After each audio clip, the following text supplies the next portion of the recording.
part two of forgiving your parents.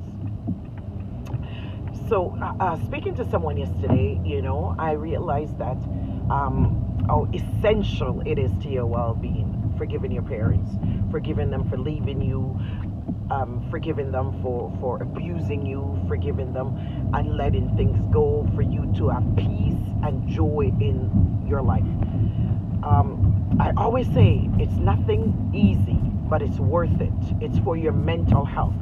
A lot of times I realize that a lot of people, when you talk about depression and anxiety and you have to be on medication and it's something very very serious, is a mental illness, sometimes is a lack of love and attention and a lack of affirmation from a parent, affirmation from mom, from dad, even adoptive parents, you know um, growing up, when a child is not nurtured properly. I'm not a psychiatrist or a psychologist, but I have 5 children. So I realize when a child is missing something, later on they need a lot of help. Lot of help. If they're missing a hug, a kiss, affirmation and encouragement, quality time. A lot of times they later on in life they have to pay someone to be able to listen to them. Because they have nobody's attention, or they have to pay someone to keep their company, because God created us to always to have someone, to always to, especially when we were growing up, to always to encourage us and push us and tell us everything's gonna be okay and I'm proud of you and things are gonna get better. Things are getting better, things are looking brighter. But if we don't have that in our life growing up, you've been abused, emotional, physical abuse, you've been neglected, later on in life you can have a good quality relationship, a balanced relationship, because you don't know what that is to love. You don't know what it is to receive love. You don't know how it is to be able to see love and, like, wow, you know someone may love you so much and you destroy the relationship because you don't understand.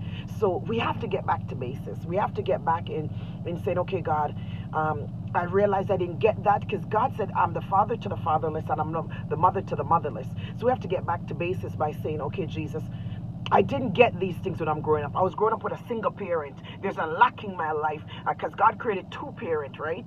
So there's a lack in my life. So I didn't grow. I grew up in a foster care. I grew up running from home to home. I grew up being physically abused, mental abuse, spiritual abuse. There's all kind of abuse. But you gotta say, God, I need your help. I need to be healthy, mind, body, and soul. Not for mommy, not for daddy, not for friends, not for family, not even for my kids, but for me. I need to be healthy. So, God, I need your help to be healthy. I need to be on the road to be healthy. Because a lot of parents cannot give what they never had. They never had a hug, a kiss, I love you. They never had it. So, being parent, they sometimes they flood you with a lot of things. But the most essential thing you need, you didn't get it. So we have to say, okay, God, I need your help. I need to learn to love. I need to learn to appreciate. I need to learn to receive love, Jesus Christ. I need to learn to walk in your love most of all. That agape love that you have bestowed upon us, Jesus Christ, I need to know that you are with me, Jesus. I need to trust someone, because I can't trust because I don't know how to trust someone. So everyone I see, I don't trust them. So God, I need complete and utter help.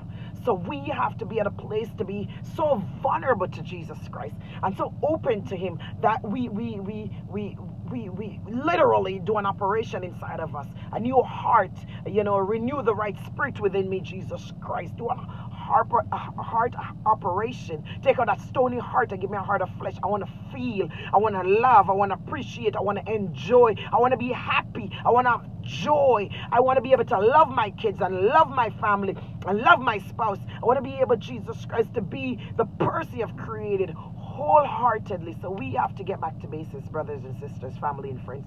We need to get back to basis to ask God to help us, because a lot of parents are dead. A lot of parents would never ever say it. A lot of parents, it doesn't matter. They're not speaking to you. You're not speaking to whatever the reason, but you yourself need to be healthy.